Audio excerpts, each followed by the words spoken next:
Looks like the beaver is at it again. This is a really fresh chew.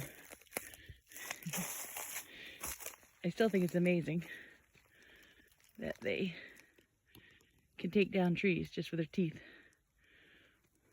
I mean, this isn't a huge tree, but it's still cool.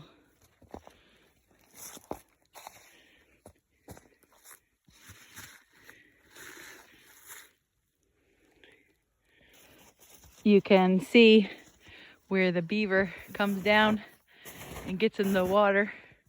You can see his trail all the way across the bog heading towards his den over there, or her den, I'm not sure which. But I've never seen the path in the ice like that. I thought it was really cool.